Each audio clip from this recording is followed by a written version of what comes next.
Ya Tuhan, itulah pernyataan yang boleh kami keluarkan dari hati kami yang paling dalam, Tuhan. Kalau Kau beri kesempatan buat kami pada sore hari ini, ada di tempat ini,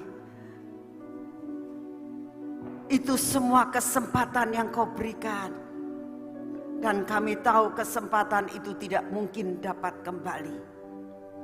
Kami mau meraih kesempatan demi kesempatan yang Kau berikan buat kami, Tuhan. Supaya ini menjadi suatu dasar dalam hidup kami. Saat ini kami persilakan Engkau untuk berbicara kepada kami. Kami mau membuka hati kami lebar-lebar, Tuhan, pada hari ini. Supaya Kau bicara dengan kami. Engkau beri kepada kami tuntunan-Mu. Supaya kami mengerti apa yang harus kami lakukan. Dan apa yang sebenarnya menjadi isi hati-Mu. Terima kasih untuk kasih setia-Mu.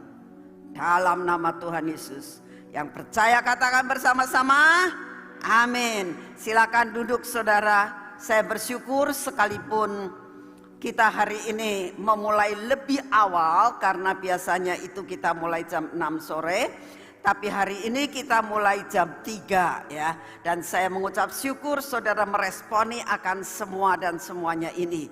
Saudara, untuk hari Selasa depan ya, itu kita tetap mulai jam 6 ya, tidak jam 3. Ini disebabkan karena ada peraturan dari pemerintah kota Sion bahwa tidak diperkenankan terlalu malam, jadi kita ajukan jam 3 untuk 2 kali berturut-turut, Rabu yang lalu dan Rabu ini, Selasa yang lalu dan Selasa ini. Saya minta maaf buat saudara-saudara yang ada beberapa yang datang jam 6 kemarin ini dan katakan, "Loh kok sudah sepi?" Ya memang sudah selesai. Dan saya minta maaf karena terlalu mendesak.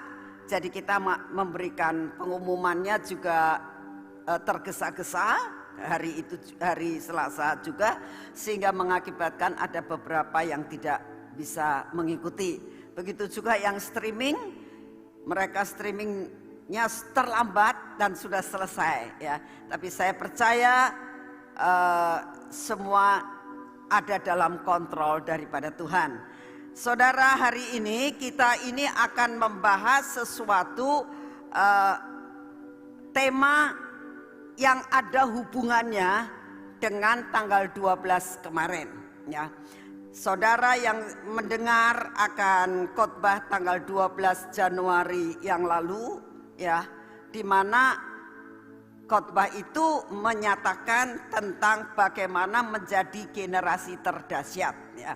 Ada perkara-perkara yang kita akan belajar tentang hal itu, karena ada 2 hal saya ingatkan lagi buat saudara-saudara, yaitu tentang warning dan tentang generasi terdahsyat. Nah, hari ini kita membahas tentang salah satu poin dari generasi terdahsyat. Apa poinnya untuk bisa menjadi generasi terdahsyat? Yaitu harus melekat pada Tuhan. Ya, ini yang akan kita bahas tentang melekat kepada Tuhan. Saudara, kalau kita belajar tentang melekat ya, kalau sesuatu hal yang melekat itu pasti dekat. Ya, mempunyai kedekatan. Bagaimana sesuatu bisa melekat kalau tidak dekat? Tetapi kalau dikatakan dekat itu belum tentu melekat. Nah, yang Tuhan inginkan supaya saudara dan saya dalam menghadapi tahun ini itu dibutuhkan bukan sekedar mendekat kepada Tuhan. Tapi yang Tuhan rindukan adalah melekat kepada Tuhan. Bukan sekedar mendekat tapi melekat. Saya akan memberikan sebuah contoh yang saya berikan ini ilustrasi tapi benar-benar sangat luar biasa. Saudara tahu ini apa ini? Apa? Amplop ya. Saudara tahu ini amplop kan? Dan saudara tahu ini meterai ya. Ini meterai dan ini amplop. Nah, kalau yang dinamakan dekat itu relatif. Saudara tahu kalau namanya dekat, antara amplop ini dan meterai ini itu dekat, ya. Dekat itu relatif. Saya dengan saudara, saya katakan saya dekat, disebabkan karena saya bisa memandang saudara dan saudara bisa memandang saya, itu dekat. Tapi dekat belum tentu melekat. Tetapi kalau melekat itu sudah pasti dekat. Bisa nangkap ya? Bisa nangkap ya? Nah, sekarang saya mau berikan suatu ilustrasi ini. Kalau namanya dekat, itu segini juga dekat, di sini juga dekat, nempel juga dekat. Ya. Nempel itu belum tentu melekat. Ya. Nempel belum tentu melekat. Sebab begini, ini meterai, ini amplop. Kalau saya dekatkan dari tempat yang jauh, dua benda ini saling mendekatkan diri, lalu dekat, bahkan sampai nempel, ya, sampai nempel di amplop ini. Tetapi ya, karena dipegangin.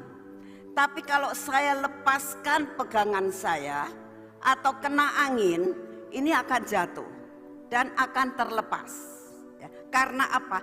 Tidak melekat, hanya nempel, saudara. Nah, sekarang kalau saya akan melihat di sini, ini yang jatuh saya ambil, ya. Ini bukan sulap, saudara ya, tapi saya ingin memberikan supaya saudara itu bisa mengerti. Nah, bagaimana caranya ini meterai, ya, bisa melekat, ya, bisa melekat, tidak sekedar nempel. Itu harus ada sesuatu yang harus dilakukan, yaitu lem. Ya, kalau saya pakai lem ini,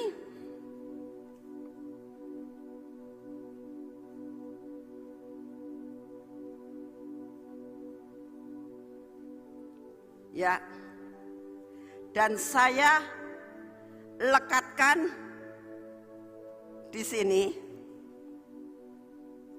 Ini bukan sekedar nempel, tapi melekat.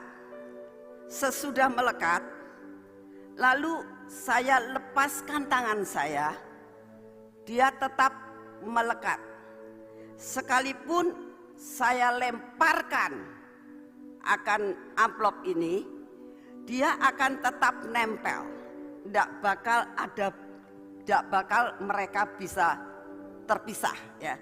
Saudara bisa mengerti ini perumpamaan atau ilustrasi ini menggambarkan Tuhan untuk tahun ini tidak hanya menyuruh atau menganjurkan atau mendorong saudara atau sangat merindukan saudara bukan sekedar hanya nempel atau dekat, ya. Tapi yang Tuhan rindukan saudara dan saya itu harus melekat, ya. Tahun ini itu harus melekat. Kalau engkau tidak melekat, Tuhan katakan ranting yang tidak melekat pada pokok itu tidak bisa berbuah. Nah, kalau saudara merasakan saya ini sudah doa, sudah puasa, ya, kok masih mengalami banyak perkara dalam kehidupan kita. Sebabnya kenapa? Coba kita selidiki. Kita sebagai ranting itu tetap melekat atau tidak? Nah, oleh karena itu kita belajar pada hari ini. Cirinya apa yang dinamakan melekat itu, cirinya apa? Cirinya adalah kalau meterai ini bisa nempel, ya. Meterai ini bisa nempel itu karena ada lem. Lem ini sesuatu lambang yang saya katakan, lambangnya apa sih? Bagaimana orang itu bisa sampai nempel? Lambangnya apa? Teorinya apa? Persyaratannya apa? Saudara, persyaratan daripada kita melekat itu adalah cinta. Ya. cinta. Cinta itu sungguh membuat saudara bisa nempel dan tidak bisa lepas. Itu hanya cinta. Ya. Jadi cinta itu luar biasa banget. Ya. Kita baca di dalam Kidung Agung Fatsal 8 ayat 6 dan 7. Ya. Dikatakan level daripada dikatakan melekat kepada Tuhan untuk tahun ini. Tuhan sangat merindukan bukan sekedar dekat, bukan sekedar nempel sama Tuhan. Kamu harus nempel sama Tuhan, itu bukan. Tapi yang Tuhan mau lebih daripada itu, yaitu harus melekat. Harus melekat. Nah, caranya adalah salah satunya harus mempunyai level cinta mati. Ya, harus mempunyai level cinta mati. Ya. Cinta mati itu yang bagaimana? Karena cinta yang sungguh-sungguh di dalam kehidupan kita itu digambarkan di dalam Kidung Agung itu sangat luar biasa banget. Ya. Kita baca di dalam Kidung Agung 8 ayat yang ke-6, firman Tuhan mengatakan gini. Taruhlah aku seperti meterai. Ya, seperti meterai ini. Ya. Taruhlah aku seperti meterai pada hatimu. Nempel. Kalau meterai ini nempel pada kertas, ini sudah tidak bisa digeser-geser lagi. Ya. Kalau sudah nempel pas, itu nggak bisa digeser. Kena badai, kena angin, ya, kena hujan. Sekalipun kena hujan itu ada kena air, tapi tetap ini bisa nempel, saudara. Saya punya pengalaman karena saya itu dapat dikatakan 35 tahun selalu bergaul dengan meterai, saudara. Ya, bergaul dengan meterai, dan meterai itu ada nilainya, ada harganya. Seperti nilainya ini meterai lama ya, masih 6.000. Sekarang meterainya sudah jadi 10.000. Meterai itu ada harganya 6.000 tuh 6.000 rupiah, benar-benar, saudara. Jadi ini ada harganya. Nah, pada suatu saat karena saya itu selalu bergaul dengan meterai, suatu saat ada yang dinamakan orang mau bikin akte. Ya. Nah, setiap akte ini meterai ini cap. Ya. Meterai ini harus diberi meterai sebagai tanda pengesahan dari ada suatu perjanjian atau suatu akte yang dibuat. Nah, pada suatu saat mereka itu sudah datang, sudah dikasih meterai, ternyata tidak jadi bikin surat, ya, tidak jadi ditandatangani, tidak jadi membuat surat akte itu. Kan eman-eman buat saya, ya. Harganya mahal, ini ada nilainya. Jadi saya itu dikelotok sama saya, saudara. Gak bisa. Kalau dikelotok, sobek. Ya. Karena apa? Sudah melekat. Nah, suatu saat saya bilang, coba sih mbak, jangan dikelotok, tapi direndam pakai air, baru dikelotok. Dan saudara tahu, begitu direndam, ya, mau dikelotok, tetap tidak bisa. Karena apa? Luntur, ininya jadi jelek. Ya. Dan kalau meterai itu sudah cacat karena jelek, itu tidak laku, tidak boleh dipakai, sudah tidak sah lagi. Nah, dari sini kita harus belajar yang namanya meterai kalau sudah nempel, yang dinamakan sudah melekat, itu susah. Nah, yang Tuhan mau dalam hidup saudara dan saya, cintamu sama Tuhan itu sampai seperti ini. Ya. Lebih dari seorang perempuan mencintai laki-laki, lebih dari seorang laki-laki yang mencintai perempuan, lebih daripada seorang suami yang mencintai istrinya, lebih dari seorang istri yang mencintai suaminya. Lebih daripada seorang orang tua, seorang ibu atau orang ayah mencintai anaknya, dan lebih daripada seorang anak yang mencintai orang tuanya, ayah atau ibunya. Itu sebenarnya yang Tuhan mau. sampai level itu, ya. Sampai level itu yang Tuhan rindukan, ya. Dalam kehidupan saudara dan saya, di dalam yang mengatakan mencintai dengan cinta itu, ya.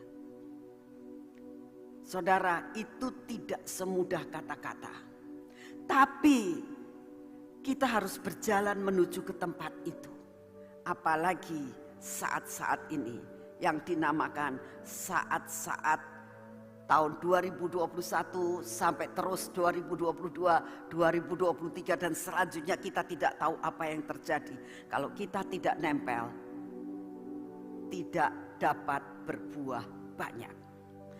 Saudara, seringkali kita mengatakan, siapa yang mau berbuat banyak? Semua mengatakan saya mau. Siapa yang mau cinta Tuhan? Saya mau. Tapi tidak semudah kata-kata. Oleh karena itu kita belajar, ya. Dikatakan yang dinamakan cinta, dikatakan begini. Taruhlah aku seperti meterai pada hatimu. Taruh aku Tuhan. Seperti meterai di hatimu Tuhan Yesus. Seperti meterai pada tanganmu, karena cinta itu kuat seperti maut. Waduh, saat saya membaca ayat ini dikatakan cinta itu kuat seperti maut, kegairahannya seperti dunia orang mati. Saya bilang begini, kenapa yang dikatakan cinta itu kok sampai punya kekuatan seperti maut? Saudara, kalau sudah waktunya mati, sudah pasti mati. Kalau sudah waktunya, ya. Jadi kuat banget, itu namanya maut atau kematian. Nah, lalu dikatakan begini, nyalanya adalah nyala api, nyala api. Api itu tidak ada api yang dingin, api itu panas, ya. Jadi namanya cinta itu tidak bisa padam. Kalau cintamu cinta mati, itu tidak bisa padam dalam keadaan apapun juga. Cintamu itu tidak bakal mati, terus panas. Di mana ada api, di situ atmosfernya kita bisa kerasa. Artinya di sekitar api itu terasa panas. Itu pasti, tidak bakal kita mengatakan ini ada api kok masih dingin. Enggak. Di mana ada api, di situ ada panas. Jadi sebenarnya itu yang Tuhan mau. Cinta kita kepada Tuhan, itu yang Tuhan mau untuk tahun-tahun menjalani tahun-tahun dalam kehidupan kita ini. Tambah lama tambah panas. Saya yakin kalau saudara dekat dengan api, tidak ada satupun orang yang tidak keringetan. Lama-lama panas, keringetan. Saudara pernah kan kalau misalnya ada api unggun, ya, lama-lama dulunya dekat-dekat dengan api, lama-lama saudara akan mundur, ya. Panas. Jadi sebenarnya dikatakan seperti nyala api. Itu panasnya lebih lagi, tidak pernah berhenti, konstan, terus panas, ya. Seperti nyala api Tuhan. Ayat yang ke-7 dikatakan begini, air yang banyak tidak dapat memadamkan cinta. Air yang banyak tidak bisa memadamkan cinta. Tadi yang saya kasih perumpamaan tadi, ini sekalipun direndam pakai air, itu tidak akan bisa, ya. Artinya betul-betul apapun juga yang terjadi, air ini melambangkan banyak perkara dalam kehidupan saudara dan saya. Bisa masalah dalam kehidupan, ya. Banyak gelombang yang saudara hadapi, itu tidak dapat menghancurkan cinta. Dikatakan begini juga, sungai-sungai tidak dapat menghanyutkannya. Saudara, betapa sesuatu hal kalau sudah nempel itu susah, ya, susah lenyapnya. Sampai dikatakan sekalipun ada sungai yang deras tidak bisa hanyut, ya. Dan dikatakan lagi, Sekalipun orang memberi segala harta benda rumahnya untuk cinta, namun ia pasti akan dihina. Artinya begini, tidak tergantung, ya, cinta itu tidak tergantung dari harta. Suatu saat saudara, ada seorang yang mengatakan begini, kamu kok senang sama saya, kamu bisa bayar apa? Kamu bisa ngasih saya apa? Nah, orang yang seperti ini saya katakan dia nggak cinta. Cintanya cinta kepada harta. Tapi sebenarnya cinta itu adalah tidak tergantung kamu mau kaya, kamu mau miskin. Oleh karena itu di dalam suatu pernikahan, janji nikah, seringkali ada yang dikatakan gini, saya akan setia kepadamu dalam keadaan engkau susah atau senang, pada masa engkau sakit atau sehat, ya. Tapi berapa banyak orang yang mengingkari akan perjanjian nikah itu? Betapa banyaknya, lah orang sakit kok seperti itu. Masa saya harus ngurmati, cepat mati aja, siapa tahu bisa kawin lagi, ya. Tidak ada satu cinta yang sesungguhnya yang dimiliki oleh seseorang, ya. Tapi yang punya cinta yang luar biasa itu sebetulnya hanya Yesus Kristus Tuhan. Apakah ada? Saya yakin ada. Salah satu contoh kita akan bisa belajar dari Rut dan Naomi. Itu persis dalam Kidung Agung 8 ayat 67 itu dialami oleh Rut dan Naomi. Kenapa? Saya kadang-kadang mikir ya, kenapa ya cerita tentang hal ini sampai dituangkan dalam Alkitab? Karena untuk menjadi suatu contoh dan teladan bahwa ada yang namanya orang cinta dan seperti Kidung Agung itu ada. Bukannya sesuatu dongeng, tapi pernah terjadi di dalam Alkitab. Oleh karena itu cerita Rut dan Naomi sampai dituangkan dalam Alkitab. Saya ingin mengajak saudara untuk lakukan ini lagi, ya.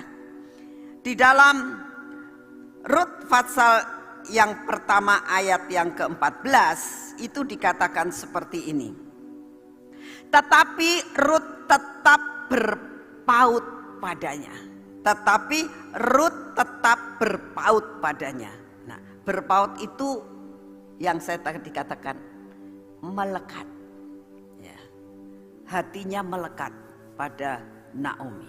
Ya, sudah melekat.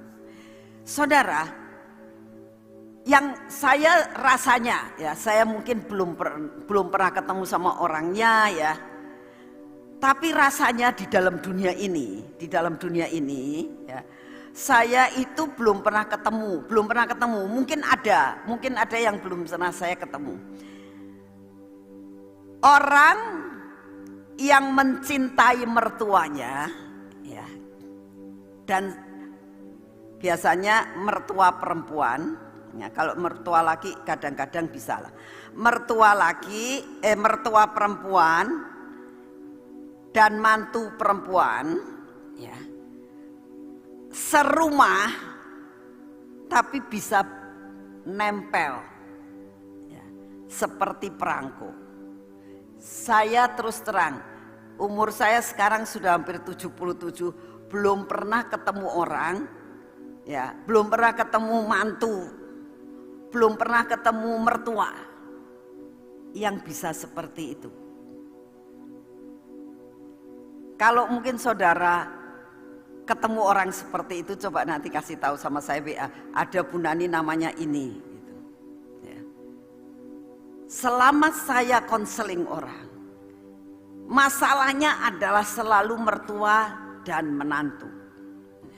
Sampai pada suatu saat kemarin ini ada seorang mertua yang ngomong begini sama saya. Ini anak saya, dia punya anak laki. Anak saya ini kontrak rumahnya habis, dia bilang. Jadi saya menawarkan dia itu tinggal di rumah saya, karena saya punya rumah cukup besar dan kamarnya banyak. Daripada dia uangnya dipakai kontrak, bisa dipakai buat modal. Menurut ibu bagaimana? Saya bilang, saya bisa membaca karakter daripada ibu ini. Saya bilang lebih baik jangan. Kenapa kok jangan? Saya tahu kok karakter kamu. Gak bakal bisa nanti kamu kumpul sama menantu kamu. Saya bilang, kenapa sih? Ya kamunya pengennya bebas. Kalau nyetel radio, nyetel puji-pujian, serumah ramenya luar biasa. Nanti kamu kumpul sama menantu kamu, apa enggak jadi ribut nantinya? Ya. Rasanya enggak mungkin lah bisa. Mereka sudah menikah, biarkan mereka mengatasi kehidupannya sendiri. Enggak mungkin bisa. Kalau jauh itu wangi, kalau dekat itu bau. Ya. Jadi jauh lebih baik yang jauh-jauh saja. Tetap dia akan mencintai engkau, 1 minggu 1 kali, mungkin 1 minggu 2 kali datang ke rumah kamu untuk ngajak kamu makan dan sebagainya. Happy, udah selesai ya pulang. Ya. Jauh lebih baik daripada serumah. Ya. Tidak semudah kata-kata. Tetapi kenapa cerita Rut dan Naomi ini bisa sampai dituangkan di dalam Alkitab?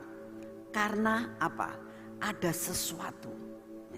Ada sesuatu yang luar biasa yang dinamakan nempel. Nah, yang dinamakan nempel, ya. Nempel dan melekat itu. Ya. Saudara, kita akan baca di dalam Rut pasal 1 ayat yang ke-16 dikatakan begini. Tetapi kata Rut, janganlah desak aku meninggalkan engkau dan pulang dengan tidak mengikuti engkau.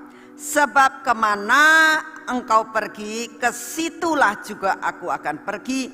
Dan di mana engkau bermalam, di situ jugalah aku bermalam. Bangsamulah bangsaku dan Allahmulah Allahku. Di mana engkau mati, aku pun mati di sana. Dan di sana aku dikuburkan. Beginilah kiranya Tuhan menghukum aku. Bahkan lebih lagi daripada itu, jikalau sesuatu apapun memisahkan aku daripada engkau selain daripada maut. Ini yang nempel. Saya mau lempar kemanapun juga dia ikut. Ya. Ini yang dinamakan dalam Rut 1 ayat 16 dan 17. Kamu mau kemana, kamu mau tidur di mana, bangsamu adalah bangsaku. Kemana engkau pergi, aku di situ. Kamu susah, kamu senang, terus tetap aku bersama dengan engkau. Ini namanya nempel, saudara. Ya, ya, nempel. Ya. Dikatakan tadi, harta kekayaan tidak akan dapat menghapuskan cinta. Saudara, yang diharapkan oleh Rut terhadap Naomi apa sih? Gak ada. Kekayaan dia gak punya kok. Buat apa? Apa yang diharapkan dari Naomi? Naomi sampai bilang, kamu mengharapkan apa dari aku? Aku sudah gak punya apa-apa. Ya. Andai kata aku malam ini juga menikah dan sampai akhirnya dapat mujizat punya anak. Masa kamu mau nungguin sampai anakku besar? Gak mungkin. Gak ada satupun yang bisa kamu harapkan dari saya, kata Naomi. Tapi apa jawab Rut? Katakan, jangan desak aku. Menandakan, cukup, ini keputusanku. Aku mencintaimu dengan cinta yang seperti dalam Kidung Agung 8. Gak ada bandingannya. Sebenarnya saudara, sampai sebatas itu yang seharusnya Tuhan suruh dan rindukan.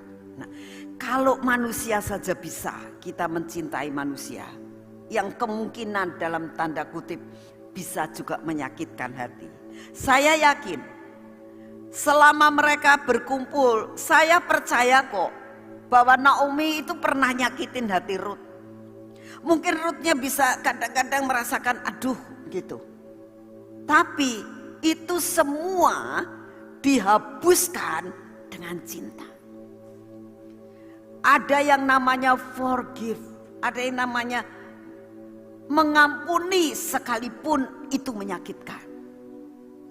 Ya. Saya yakin itu terjadi. Ya. Jadi inilah yang dinamakan cinta mati itu. Ya. Tapi apakah dengan apa yang dilakukan Ruth itu tidak ada hasilnya? Sangat luar biasa. Dikatakan ranting yang melekat pada pokok itu akan berbuah banyak. Ranting yang ada tetap pada pokok itu akan berbuah banyak. Nah, hasilnya apa? Kalau kita melihat, ya, Ruth dari pemulung menjadi istrinya Boas. Nah, saudara, untuk dari pemulung jadi istrinya Boas itu tidak bim salah bim begitu saja loh.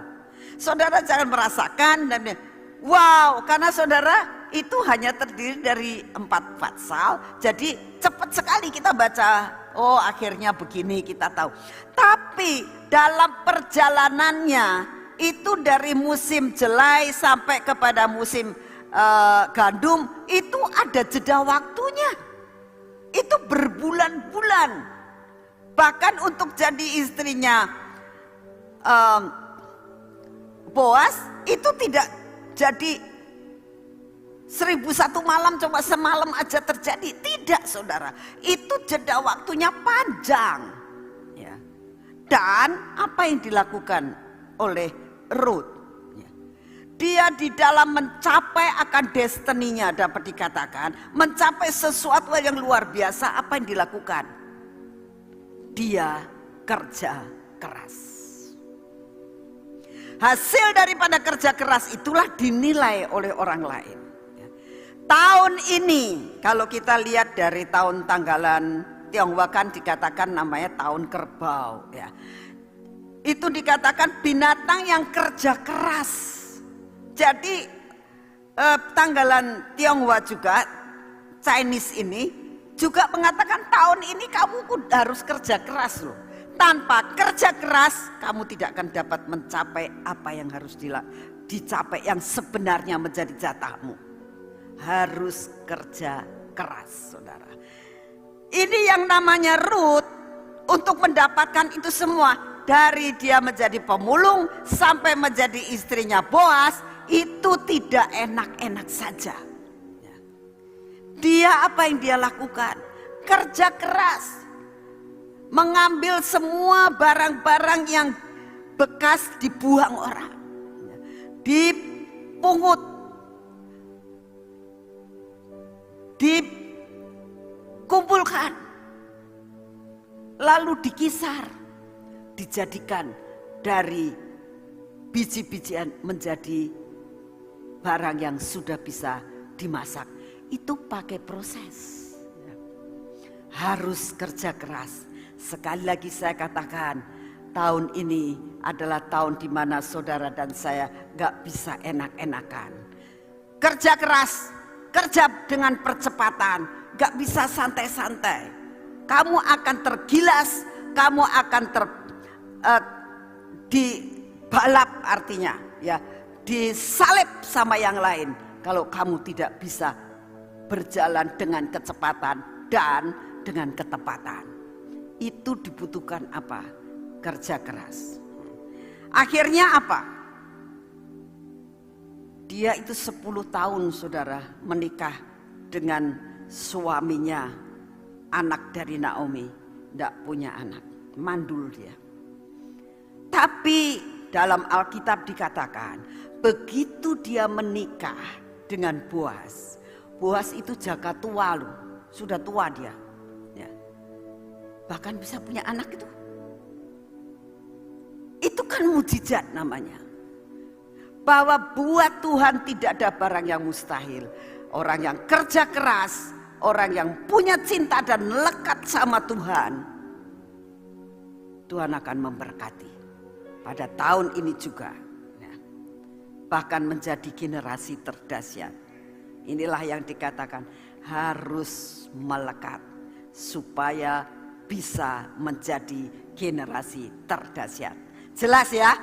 Nah, sekarang level yang kedua. Jadi itu kan level yang pertama harus dengan dasar cinta. Harus mencapai level apa lagi untuk menjadi generasi terdahsyat? Dikatakan harus mempunyai pikiran dan hati yang bersih. Harus punya pikiran dan hati yang bersih. Di dalam Matius 5 ayat 8 dikatakan, berbahagialah orang yang suci hatinya karena mereka akan melihat Allah. Nah, dalam terjemahan dari The Message itu dikatakan orang yang pikiran dan hatinya bersih. Ya. Ini dikatakan, you are blessed when you get your inside word, your mind and your heart put right. Then you can see God in the outside world. Ya.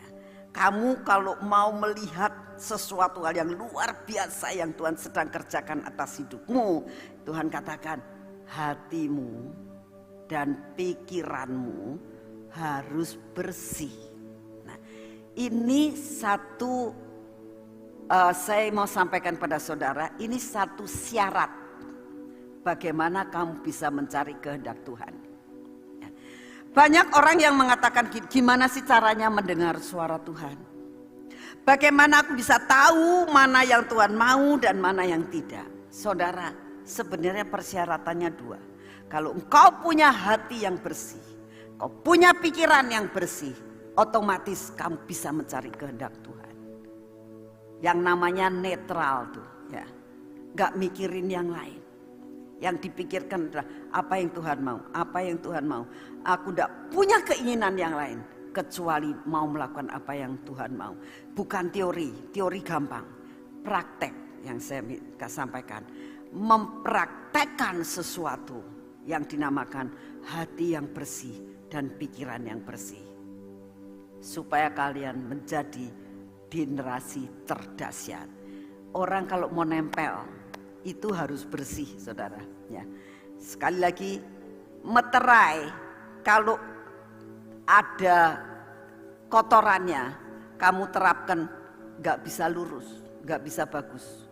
Masih ada gelombangnya. Harus bersih betul-betul, ditempelkan, maka saudara dan saya akan nempel, tidak bisa dipisahkan lagi. Itu benar melekat. Yang Tuhan mau harus bersih, hatinya bersih, pikirannya bersih. Kalau mau mencari kehendak Tuhan, tidak punya keinginan yang lain, hanya menginginkan Tuhan, aku mau apa yang Engkau mau. Pasti Tuhan akan jawab akan semua dan semuanya itu. Contohnya siapa? Musa. Sebenarnya Tuhan tuh sudah ngasih beberapa contoh di dalam Alkitab. Contohnya adalah Musa, ya. Kita baca di dalam Keluaran 33 ayat yang ke-11. Firman Tuhan mengatakan begini. Dan Tuhan berbicara kepada Musa dengan berhadapan muka seperti seorang berbicara kepada temannya. Loh, kok bisa? Kok bisa Musa itu sampai berbicara kepada Tuhan seperti kepada temannya? Kok bisa? Karena Musa punya hati dan pikirannya bersih di hadapan Tuhan. Lalu saudara mengatakan begini, kalau bersih itu bisa marah apa enggak Bu Nani? Bisa. Bisa marah. Saudara lihat perjalanan Musa, bisa marahkan sama bangsa Israel. Saking pegelnya marah. Bisa bantah-bantahan sama Tuhan. Bisa. Contohnya saat dia disuruh sama Tuhan, dia ngomong gini, aduh Tuhan janganlah, jangan saya lah yang disuruh. Saya nggak bisa ngomong, saya begini, saya begitu, saya begini, saya begitu. Bisa ngeluh nggak? Bisa. Berapa kali Musa mengeluh, Tuhan aku tuh pegel lihat bangsa Israel ini, memang bangsa yang tegar tengkuk. capek aku. Ngeluh. Tapi dalam firman Tuhan dikatakan, dia punya hati yang lembut. Tidak ada orang yang selembut hatinya Musa. Bersih, lembut hatinya. Ya. Dan pikirannya itu benar-benar pikiran yang bersih. Ya. Itu yang Tuhan mau. Sampai dia dinamakan orang yang benar-benar bisa mengenal, menjadi orang yang seperti teman, bicara muka dengan Musa. Ya. Bersihkan hatimu, bersihkan pikiran. Dengan cara bagaimana Bu saya membersihkan pikiran dan hati? Firman Tuhan mengatakan, firman itu membersihkan. Kalau kau banyak baca firman, itu membersihkan pikiranmu. Tapi kalau di dalam hidupmu adalah yang kamu pikirkan adalah perkara-perkara, dengar berita-berita yang bikin kamunya pusing, ya bagaimana pikiran kamu bisa bersih? Bagaimana kamu bisa mendengar akan apa yang Tuhan mau? Karena yang kamu dengarkan semua adalah rongsokan. Barang-barang yang kotor. Barang-barang yang tidak ada gunanya. Buang semuanya itu. Bersihkan pikiranmu. Bersihkan hatimu. Dengan apa? Dengan firman Tuhan. Saya bersyukur dengan banyak pakar-pakar Alkitab yang mengatakan, baca Alkitab minimal 10 pasal. 20 pasal, 25 pasal, itu sangat bagus. Karena membersihkan. Itu membersihkan.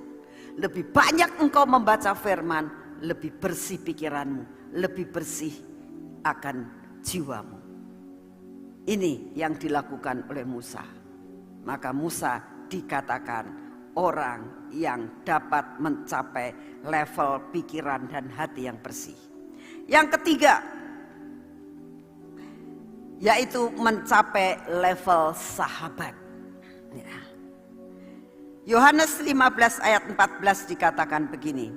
Kamu adalah sahabatku jikalau kamu berbuat apa yang ku perintahkan kepadamu.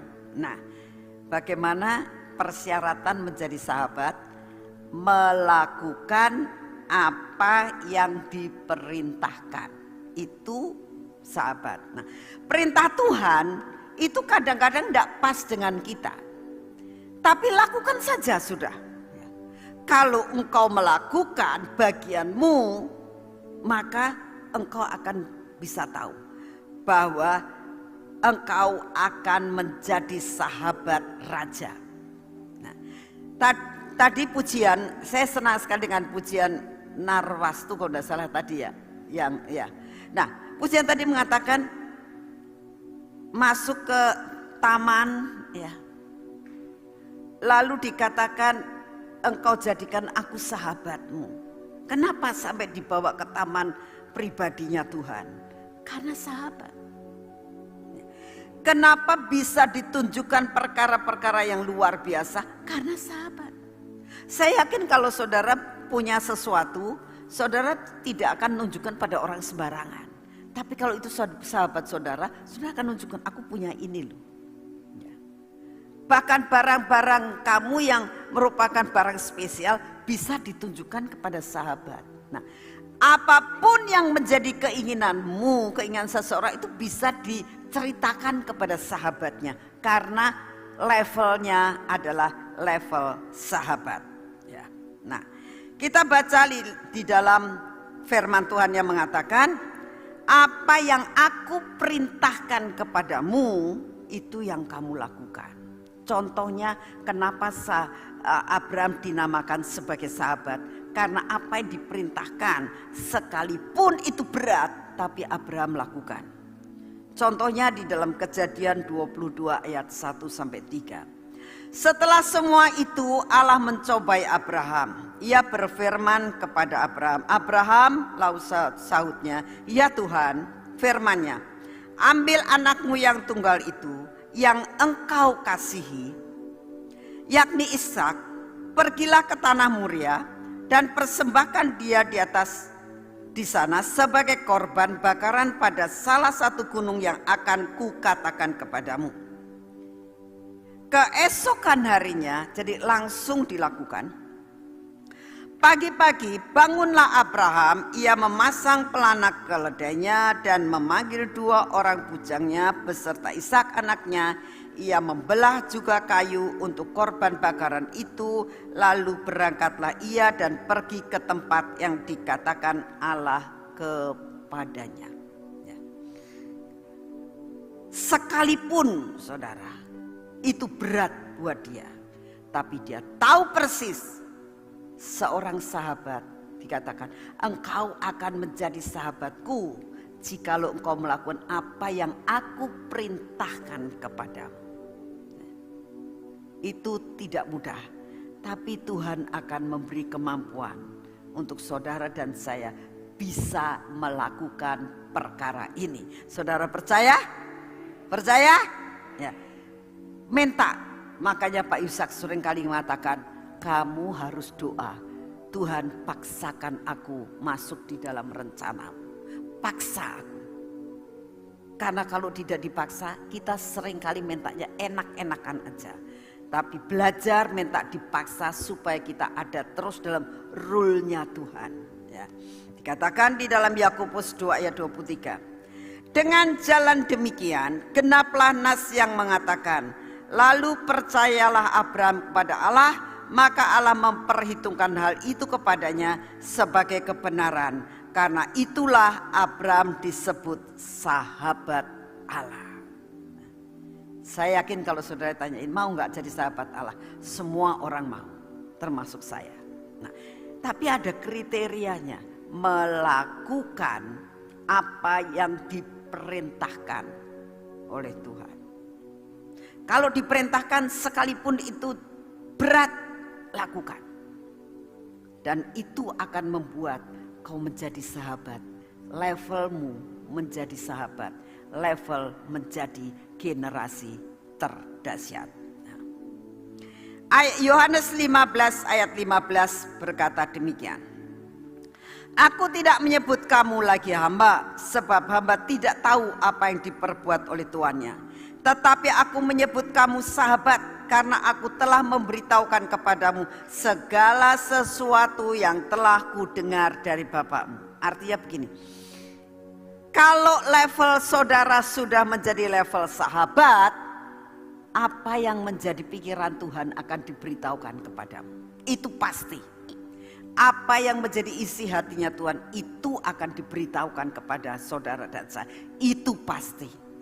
Apa yang direncanakan Tuhan akan diberitahukan kepada saudara. Itu pasti. Itulah keistimewaannya. Itulah prioritas yang Tuhan berikan. Contohnya adalah pada saat Tuhan mau membinasakan Sodom dan Gomora. Kita baca dalam Kejadian 18 ayat 17. Berpikirlah Tuhan. Nah Tuhan kok berpikir ya? Kalau saudara baca Alkitab ini, ya Tuhan kok bisa berpikir ya? Apakah aku akan menyembunyikan kepada Abraham apa yang hendak kulakukan ini? Saat Tuhan melihat kejahatan, dosa daripada Sodom dan Gomora, Tuhan itu sudah gak bisa melihat akan dosa itu lagi, lalu dia mau membinasakan. Tapi sebenarnya Tuhan tahu, di tengah-tengah kota Sodom dan Gomora itu ada ponakannya Abraham. Ya. Mungkin kalau di tempat lain gak usah runding sama Abraham. Tapi karena di situ ada kepentingan Abraham, Tuhannya ngomong kepada Abraham, runding dulu sama Abraham. Aneh ya. Dari sini kita lihat betapa Tuhan itu punya keadilan yang luar biasa. Betapa Tuhan itu sangat memperdulikan hati dari seorang sahabatnya. Kalau aku tak binasakan Sodom dan Gomora, artinya Abraham gimana ya? Wong itu ponakannya ada di situ. Aku tak runding sama dia. Luar biasa. Luar biasa. Saudara, ini tetap berlaku buat saudara dan saya. Jikalau Tuhan akan membinasakan sesuatu kota, membinasakan suatu negara, kalau di negara itu ada anak-anak Tuhan yang menjadi sahabat Tuhan, Tuhan pasti beritahukan kepada kita. Dan Tuhan akan kasih solusinya. Nak, ini mau tak binasakan lo. Tapi kalau engkau lakukan ini, aku tidak akan binasakan. Contoh, waktu itu Abraham bisa nego sama Tuhan.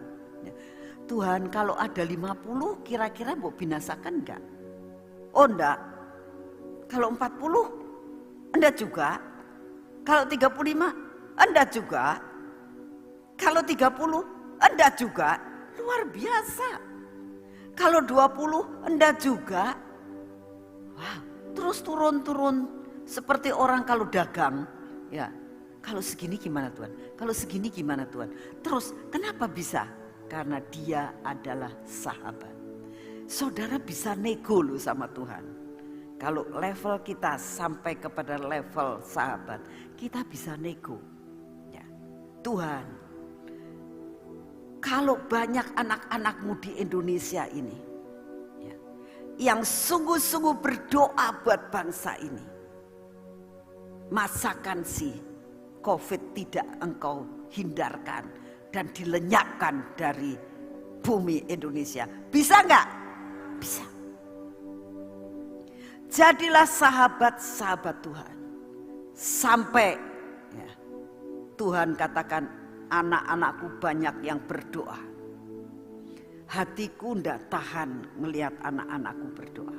Sudah COVID diangkat. Oh, buat Tuhan itu perkara yang kecil. Jadi kita bisa minta. Kalau Abraham bisa minta, pasti kita bisa minta. Saudara, kalau kita melihat akan semua yang sudah kita dengarkan tadi, contohnya, akhirnya 10 aja nggak ada orang Sodom yang mau berdoa dan bertobat. Tapi lihat, sekalipun tidak ada, ponakannya Abraham tetap diselamatkan. Lihat ya contohnya. Kenapa seperti itu dikatakan? 2 Petrus 2 ayat yang ke-7. Tetapi ia menyelamatkan Lot, orang yang benar, yang terus-menerus menderita oleh cara hidup orang-orang yang tidak mengenal hukum dan yang hanya mengikuti hawa nafsu mereka. Saudara, kenapa diselamatkan? Karena apa? Memang Lot dikatakan orang benar, tapi sebetulnya karena Abraham sahabat Tuhan. Saudara. Firman Tuhan mengatakan, bukannya kamu yang memilih aku, tapi aku yang memilih kamu. Betul? Kalau saudara ini punya family, punya orang tua, punya anak yang bandel luar biasa sampai katakan Tuhan, bakal anakku ini bisa selamat enggak? Tapi kalau kita bersyafaan terus menerus dan kita menjadi sahabat daripada Tuhan, Tuhan akan selamatkan dia oleh karena doa saudara. Percaya enggak? Percaya enggak? Percaya enggak? Saudara, doa itu besar kuasanya. Jadilah sahabat-sahabat Tuhan.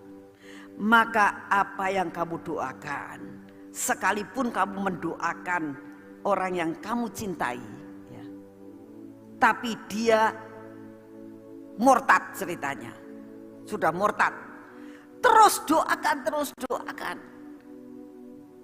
Tuhan melihat akan doa daripada sahabatnya.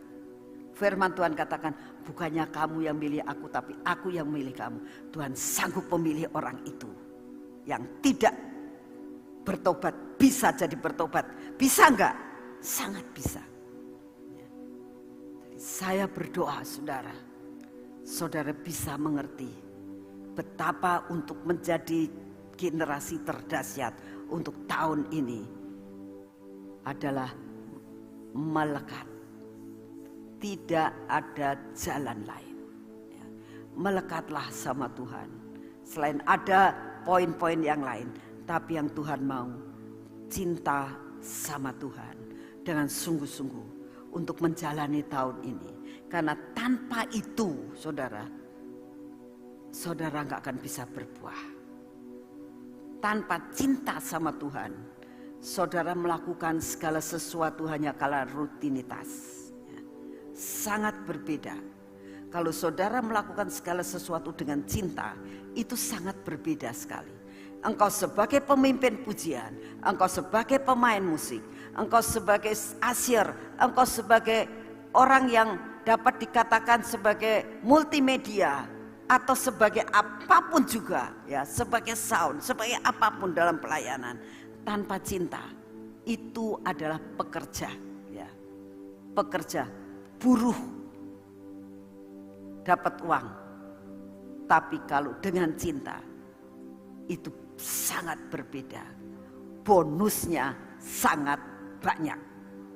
Percaya saudara, bonusnya sangat banyak. Lakukan segala sesuatu dengan cinta. Amin. Ya. Mari kita masuk dalam doa. Kita akan berdoa, kita akan menyanyikan lagu tentang minyak narwastu. Benar-benar kita akan doa. Kita akan mengatakan, Tuhan, biarlah penyembahanku ini seperti minyak narwastu yang mengebul di hadapan-Mu. Cintaku Tuhan seperti seorang yang memberikan minyak seperti Maria, memberikan yang terbaik untuk-Mu seperti minyak narwastu. Saya minta menyanyikan dengan segenap hati, bukan hanya dengan perkataan.